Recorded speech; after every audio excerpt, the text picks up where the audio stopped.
झगड़े ये हमारे अपने नहीं हैं, ये सिर्फ हमारे मन की खुराफात है। आप सभी लोग बुद्धिमान हो, अपनी अपनी बुद्धि से आप सभी लोग विचार करिएगा। जब गुरु नानक साहब नहीं आए थे तब कोई सिख नहीं था, जब मोहम्मद साहब नहीं आए थे तब कोई मुसलमान नहीं था, जब ईसा मसीह साहब नहीं आए थे तब कोई ईसाई नहीं था। और पीछे लौटते चले जाओ तो केवल मनुष्य ही मनुष्य रह जाते हैं।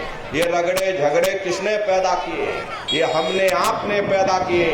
अरे कोई भी महात्मा यहाँ पर आकर के ना कोई कौम मनाने आता है, ना कोई मजहब चलाने आते हैं, ना कोई पंथ चलाने आते हैं, और ना ही आप हमारे हाथों में ये डंडे और तलवारें देने के लिए आते हैं। अरे आप तो सच्चा मार्ग, सनातन मार्ग समझाने के लिए इस धरा भूमि पर शरीर रूप में अवतरित होते हैं। प्रेमी भाई बहनों, सुपच जात के भंगी थे, रैदास जी जात के हरजन थे, मीराबाई जात की छत्राणी थी। अगर वे सब उस मालिक को प्राप्त कर सकते हैं तो आप भी उस मालिक को प्राप्त कर सकते हो। जाति पात पूछे नहीं कोई, और हर का भजे सो हर का होई।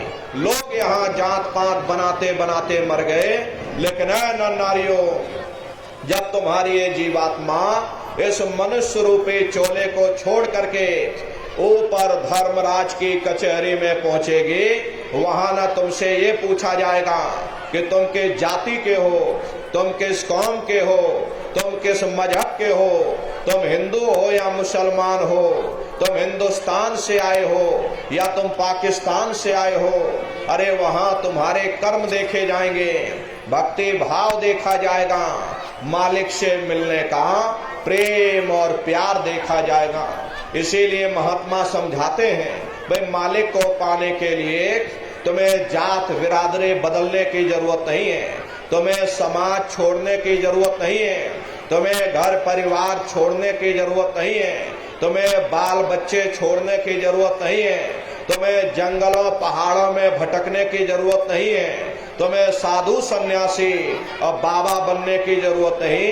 अरे भाई तुम अपने अपने घर परिवार में रहो, अपने अपने बाल बच्चों के साथ रहो, अपने अपने समाज में रहो, समाज की रीत नीति के अनुसार रहो, मेहनत और ईमानदारी से काम करो, और 24 घंटे में घंटा 2 घंटा अपनी जीवात्मा के कल्याण के लिए सुरत शब्द नाम की कमाई यानी कि सुमरन ध्यान और भजन करिएगा।